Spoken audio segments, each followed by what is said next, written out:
Assalamualaikum warahmatullahi wabarakatuh. Hai, perkenalkan nama saya Ratu Nirwana Aurea dari kelas PGMI 3Do. Di sini saya akan menjelaskan materi tentang pengertian kurikulum dan konsep kurikulum.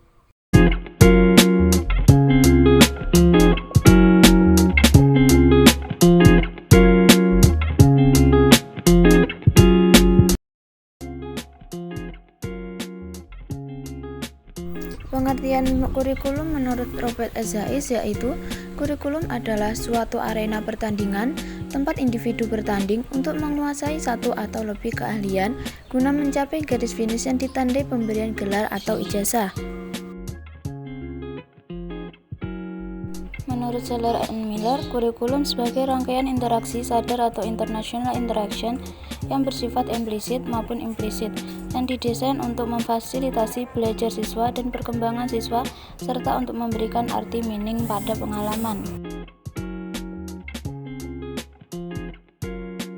Menurut Tyler, kurikulum adalah seluruh pengalaman belajar yang direncanakan dan diarahkan oleh sekolah untuk mencapai tujuan pendidikannya.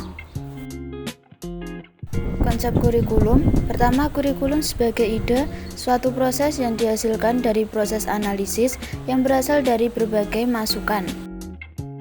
Masukan-masukan yang membentuk kurikulum sebagai ide yang pertama yaitu visi dan misi lembaga sebagai sebuah arah lembaga pendidikan, maka visi dan misi harus diterjemahkan lebih detail ke dalam bentuk perencanaan.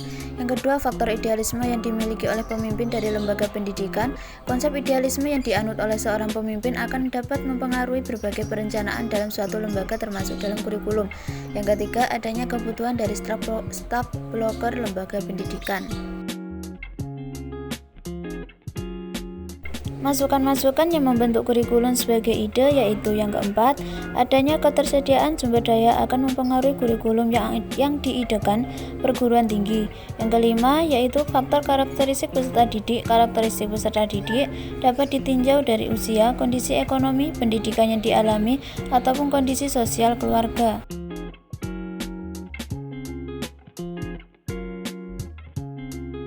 Kurikulum sebagai rencana belajar yaitu kurikulum adalah pengalaman belajar terencana dan terprogram serta hasil belajar yang terbentuk dari rekonstruksi siswa atas pengetahuan yang dipelajarinya di bawah arahan sekolah untuk mencapai kompetensi personal dan sosial. Kurikulum sebagai hasil belajar. Konsep ini berdasarkan asumsi bahwa hasil yang dinyatakan adalah suatu cara yang baik untuk menetapkan tingkat keberhasilan pencapaian tujuan.